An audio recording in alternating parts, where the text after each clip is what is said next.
I love the fact that Artur ended his presentation talking about productivity, because for us, 5G is all about productivity.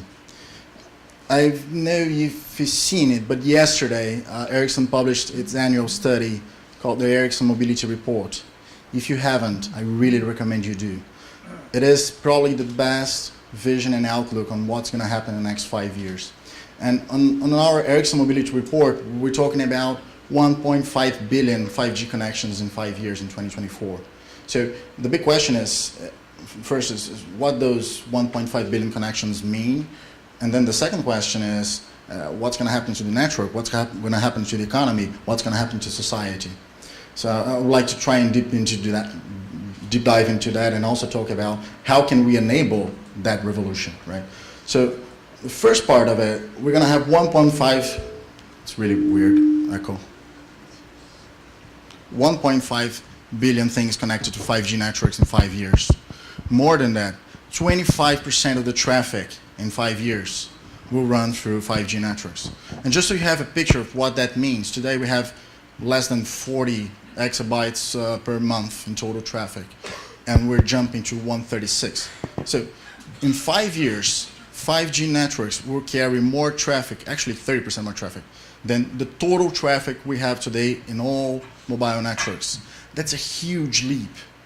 That's a whole different reality. And then it's not only about smartphones and computers and tablets and whatnot. It's about the entire society being connected. We're talking about trucks, we're talking about planes, we're talking about agriculture, we're talking about transport, we're talking about cities and health and education. Everything will be connected, everything will be digital. So the big question here is, how can we enable that, or at least not break it? So when we look at it, I think Artur made a brilliant point about infrastructure. And there are two sides of that story. First is how to enable infrastructure to be installed, to be evolved, to be in place for us to deal with that revolution. The first thing is, he was very clear on the antenna law. We have been dealing 3 years now to be able to install new sites and to be able to get permits for new sites and new radios everywhere. Because in 5G, let's be real, we're going to need 10 times more site. And we're also going to need 10 times more spectrum. But operators cannot spend 10 times more money in spectrum. Brazil is one of the most expensive places in the world to buy spectrum for mobile operations, and that needs to change. And it's not only in Brazil, we see that problem happening elsewhere in the world. So when we're talking about infrastructure, that's a big issue, right? So we're talking about spectrum, we're talking about being able to place antennas, we're talking about having the rights for passage, for fiber, and really be able to build that physical infrastructure. But on the other hand, we have a massive challenge ahead when we're talking about a digital society. So today our personal communications are digital, our work is partly digital, the way we buy, the way we do things and get information and entertain ourselves is mostly digital. But there's a huge part of the economy, our society, that is not digital yet. Again, transports and health and education and all of that, right? So as we move ahead, as we connect 1.5 billion devices and people to 5G networks and evolve everything and create this digital society of the future, there are three main challenges that we need to solve. So we either develop public policies to address those challenges, and then surf this wave and ride this opportunity and use that to foster economic growth, to foster digital inclusion, to foster development of markets like Brazil. And those are cybersecurity, data privacy, and net neutrality. Those three topics are the keystones, are the pillars for any digital society we want to build in the next 5 years. So if we want to be a part of this revolution of a digital economy, a digital society, a digital world, which will be built on top of 5G networks and 5G infrastructure. So first we need to be able to build such infrastructure, and then to be able to have that infrastructure creating a positive impact on economic development, we either address cybersecurity, data privacy, and net neutrality, or we'll miss the bus. So Brazil has started this discussion on data privacy after Europe sort of advanced on the GDPR framework, and now we have a federal law approved that. So this is the least concern out of those three, right? So data privacy is something we're looking into. But why data privacy? Because everything will be connected, everything will be digital. Information that today exists on paper, not only on paper, will be all part of this big cloud, or call it as you like, but everything will be networked, everything will be digital. Second part is cybersecurity. So when we talk about network architecture for the engineers in the room, we're very used to the fact that, well, usually network is either a slice or a few functions or blocks in this huge building block of what a telecommunications network is or a telecommunication services is. In the future, I have no doubt that cybersecurity will be the single most important topic whenever we talk about technology. So think about it.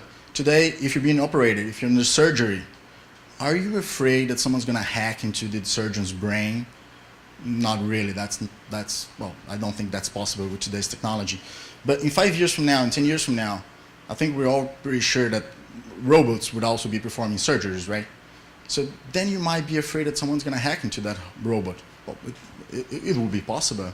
So if it's possible, how can we face a digital revolution, a digitalization of, in this example, healthcare, without taking cybersecurity as the main concern, as the most important keystone for that revolution?